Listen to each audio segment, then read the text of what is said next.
Shabbat Shalom para todos presentes aí mais uma vez. É um café da manhã de Shabbat.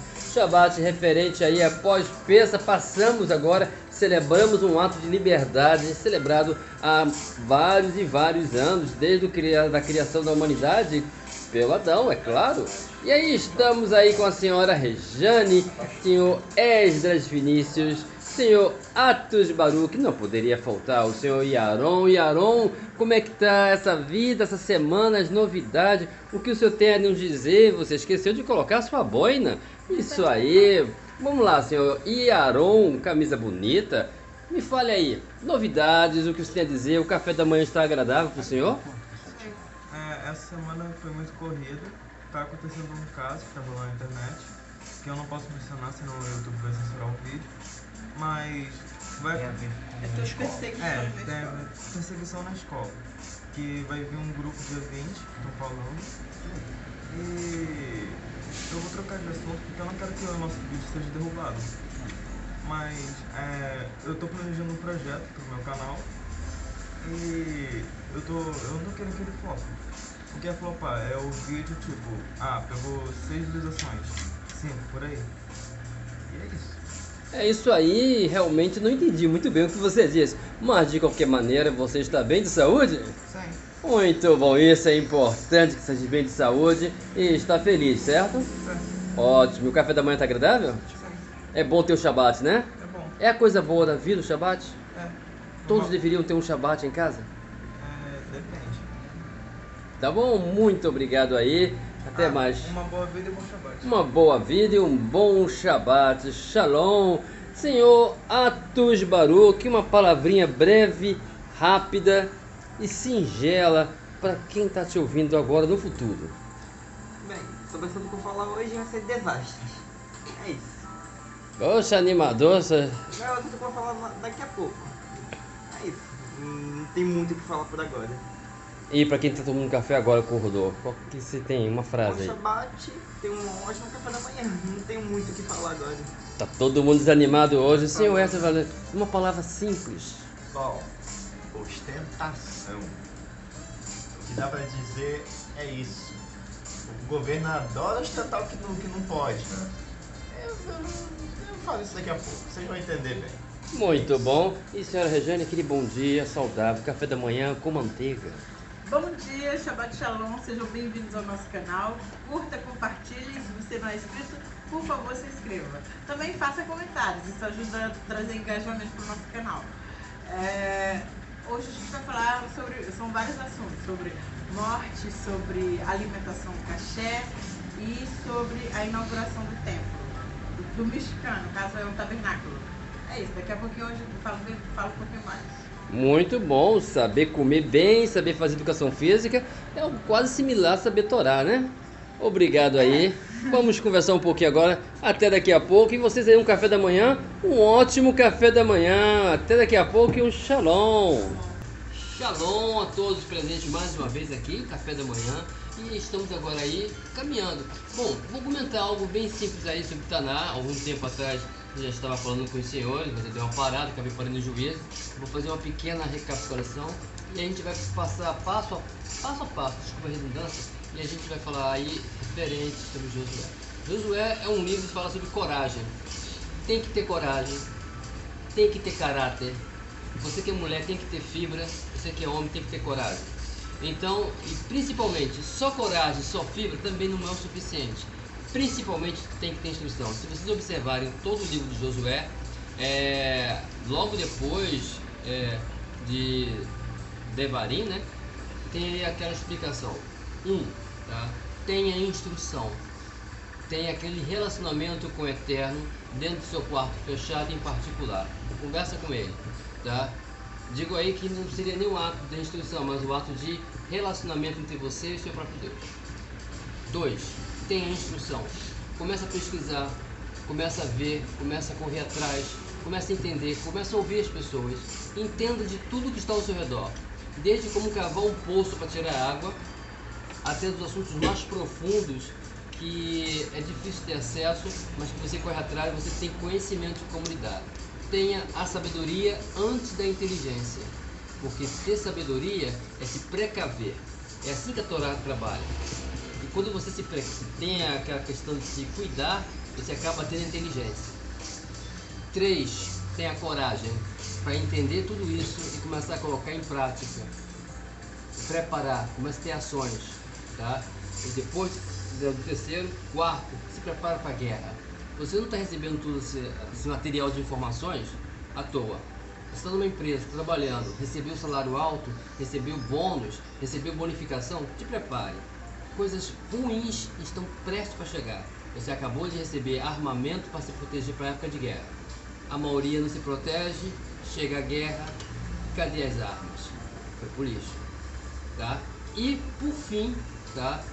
Quando acabar a guerra, aprenda a ter índole. A índole é importante. Com isso, todo o livro de Josué trabalha de uma coisa básica, coisa bem simples, tá? Tenha coragem, tenha bom ânimo, confia no seu Deus e tudo vai dar certo. No mais aí, essa é o prelúdio de Josué, que eu vou destrinchar próximo Shabat. No mais aí, um shalom e um ótimo café da manhã. Tchau! Olá, novamente. Vamos falar agora sobre a porção da semana. A porção dessa semana, ela é gigante, ela não é uma porção assim, resumida, mas eu vou tentar fazer o máximo possível para falar sobre alguns pontos que eu achei bem interessantes e ser o mais breve possível. Então, a porção se chama Shemini, né? Essa porção, ela se trata no 8º dia, seria uma tradução bem assim específica. Mas o 8º dia de quê? Se teve o primeiro até o 8º, então o que aconteceu? Esse seria o 8º dia, seria a inauguração do tabernáculo no deserto, conhecido no hebraico como Mishkan. Então assim, houve alguns acontecimentos. Até então o sumo sacerdote realmente era Moisés, né, o Moshe Rabbeinu, e ele tinha que fazer nomeações.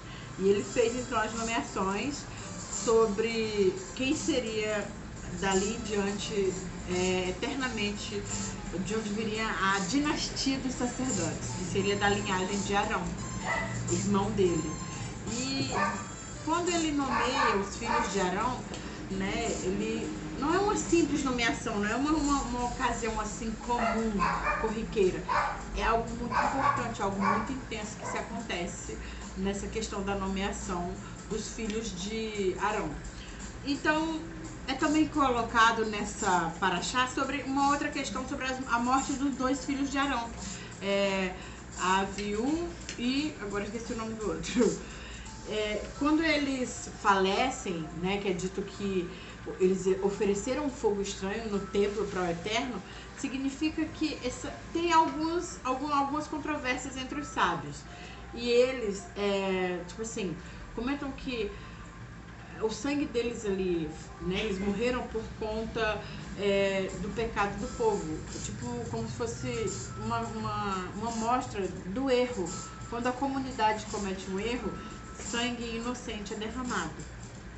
E nisso, quando eles falecem, de forma misteriosa. A alma deles foi consumida por eles terem oferecido, vamos dizer assim, algo diferente, que não era especificamente o que o Eterno queria, que era algo bem mais simples, e eles queriam oferecer algo mais complexo, mais difícil.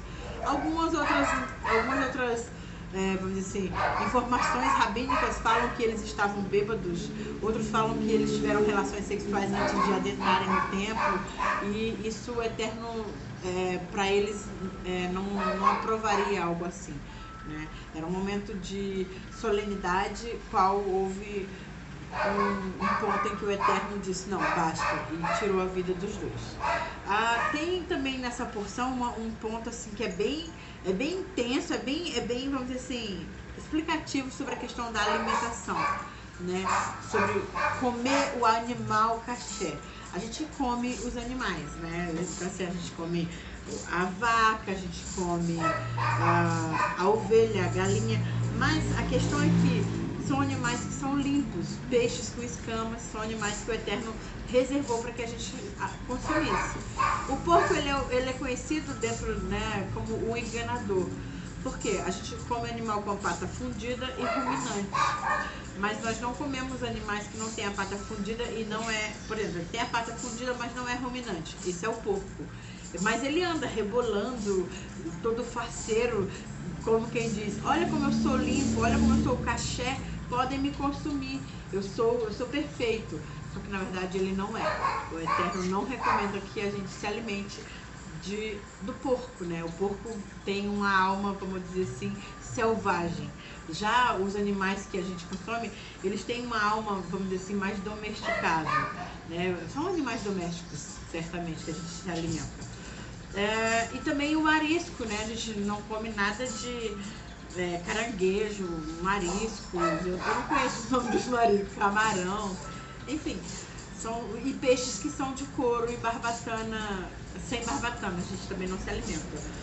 A gente tem essa preocupação porque é um dos tratados, é um dos maiores tratados, né?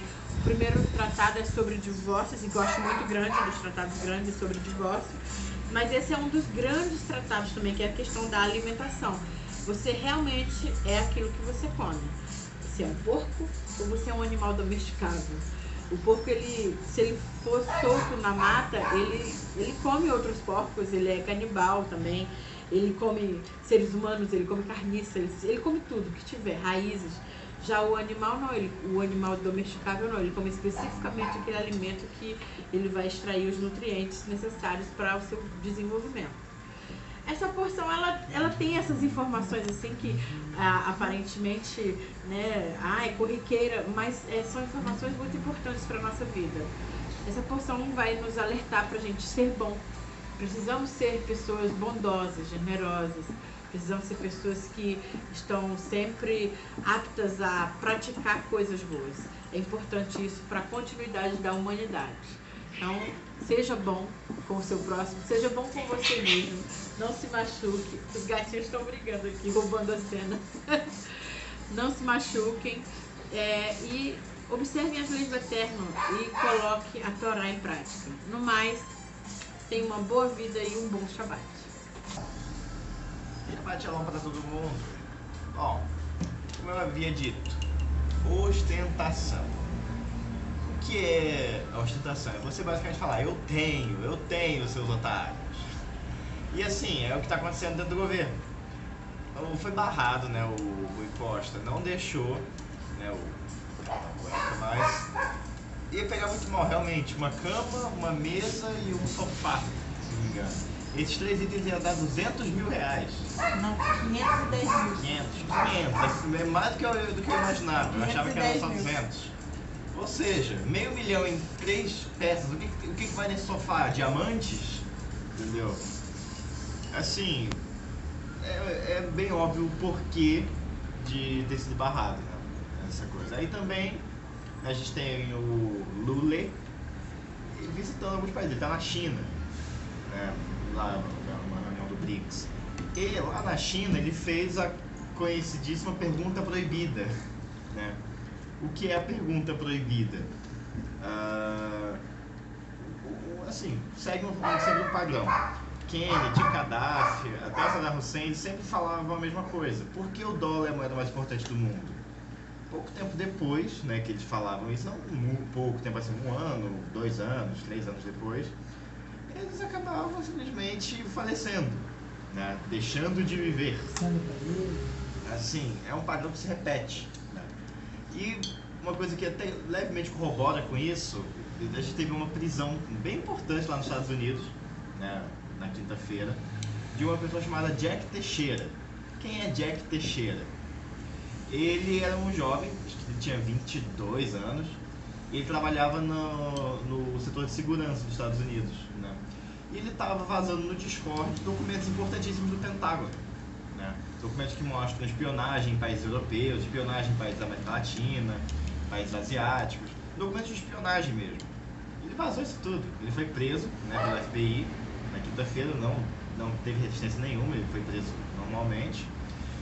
E assim, é uma loucura, o mundo está passando por um período muito louco mesmo. Ou seja, qual é a melhor opção a se fazer, né, nessa maluquice toda que está envolvendo todo mundo?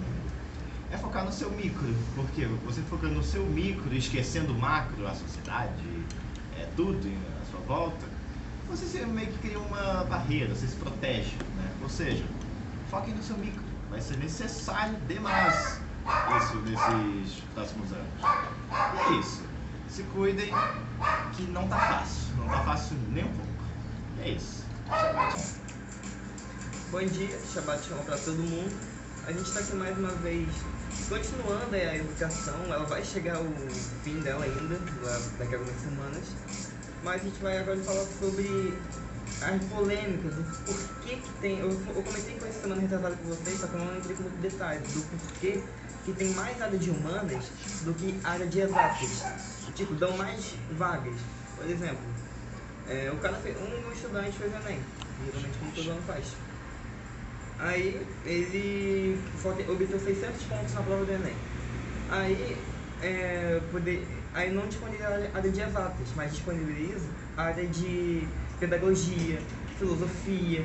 Então, tipo, os alunos com as piores notas se formam e se tornam professores. E isso é preocupante, entende? E, tipo, isso já tá há muitos anos. Parece que eles abrem mais as áreas de humanas para doutrinar mais os alunos, para controlar mais a sociedade aqui no Brasil, entende? Tanto é que aqui, mas enfim. Dando exemplo, por exemplo, na área de matemática e física, são áreas difíceis e que são importantes para o avanço da humanidade, como muitos matemáticos falam, e realmente é importante. Não dão muitas opções, dão só 20, 10 vagas, enquanto para uma área de, sei lá, de português, filosofia, dão 40, 50 vagas, dá o dobro, entende? Às vezes até triplica. Então, tipo assim, e lá atrás, o governo, o Lula, quando governava lá no passado, ele falava que isso era investimento, sendo que a OCDE, ela falou o seguinte, para o Brasil, invista na educação primária, ou seja, no fundamental, nas creches e no ensino médio, não dê tanta atenção assim no nível superior. E tipo, naquela época o governo estava gastando mais do que o PIB nas universidades, entende? Tanto é que criaram vários problemas, como o ProUni, FIES, entre outros, que acabam gerando dívidas com o governo federal, as pessoas que pegavam emprestado com esses programas para financiar seus estudos na faculdade. Então, tipo, a melhor solução para o Brasil é não focar nas universidades, e sim focar no ensino primário, no ensino de base, como creches, fundamental, porque vai falar tudo sobre o fundamental que está ali, a base central do aluno, e o ensino médio. A universidade até pode investir, porém não tanto, igual em quer investir, fala que vai dar sucesso. Tanto é que não. Países que gastam menos, como por exemplo, que aqui na América do Sul é o Chile, e tem uma educação melhor do que a nossa. O pessoal assim, mas o português tem problema. Vamos lá. Portugal, a gente se originou desse povo, fala português. Eles têm uma educação melhor do que a gente na área de humanas e na área de exatas. E aqui no Brasil é ao contrário disso. Então não vem falar que é por causa da língua portuguesa. É o sistema educacional que é incompetente aqui no Brasil, entende? Então é isso. Procure então solucionar problemas na educação de base. Isso que seria a educação ideal para o Brasil, do que apenas focar nas universidades federais. Então é isso, gente. Semana que vem a gente vai pular para o próximo tópico sobre educação. A gente está chegando quase no fim, só mais 2 ou 3 semanas de período que a gente termina esse tópico, para entrar no outro tópico. Então é isso. Shabbat Shalom para todo mundo e um bom descanso.